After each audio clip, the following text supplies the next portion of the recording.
Pro Football Hall of Famer Jim Brown, for my money, the NFL's best ever player, maybe the greatest athlete we have ever and will ever see, has passed away, dead at the age of 87.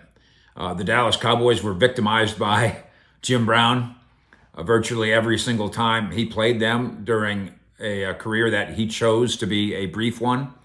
And of course, if you played those Cleveland Browns when Jim Brown was on that team, he probably victimized you as well. The Associated Press reporting that a spokesperson for Brown's family said he passed away peacefully at his Los Angeles home on Thursday night with his wife by his side.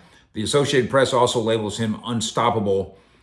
And again, that was as true as it was for maybe any athlete who's ever lived.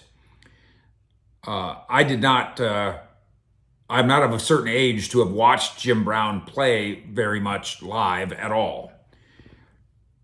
I did get to know him later, which I'll get to momentarily. Brown played in the NFL from just 1957 to 1964, choosing to leave the sport to pursue a career in acting.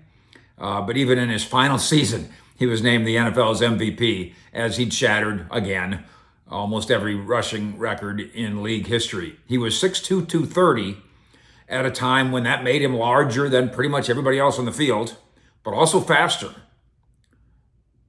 and more graceful and more willful and more forceful, more than any other player of his time.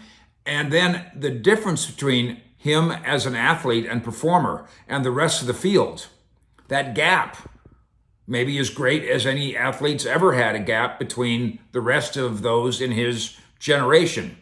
He led the Cleveland Browns to their last NFL title in 1964 with him as a part of it after a half decade of tormenting foes, including the Cowboys. During his time in the NFL, as he qualified for the Pro Bowl in each of his 9 seasons, 9 Pro Bowls, 8 times All-Pro. Cleveland played the expansion Cowboys from 1960 9 times. The Browns won 8 of those games. He was 30 when he retired, having never missed an NFL start, 118 straight. Jim Brown encountered trouble with the law during allegations of domestic violence, but at the same time was an early voice in Black Americans' fight for equality. In 1967, having organized the famous meeting in Cleveland featuring Bill Russell and the man who would become Kareem Abdul-Jabbar in support of Muhammad Ali's anti-Vietnam War stance.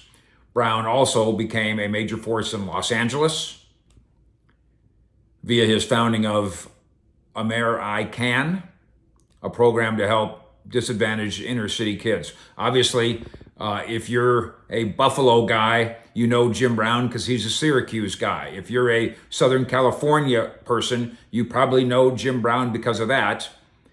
If you're a Cowboy person or an NFL person, if you don't know what Jim Brown did, all of it, you should know.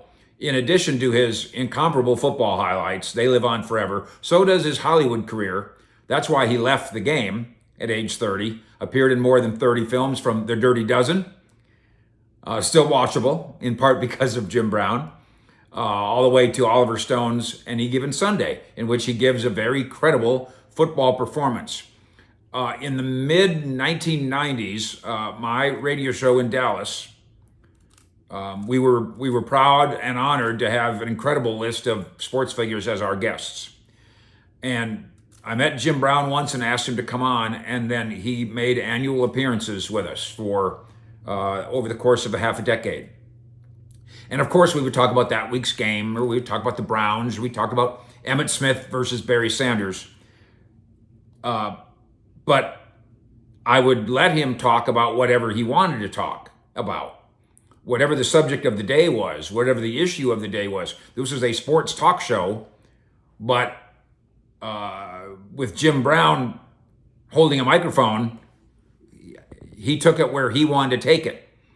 And I wish I still had this, but after our first meeting, he said on the air to me, "Fish, You're an intelligent man, and I like the intelligence I hear. I don't know what he heard in me, but having lived a life, I think we all can testify to what we got from maybe the greatest athlete of all time, the late Jim Brown. Fish out.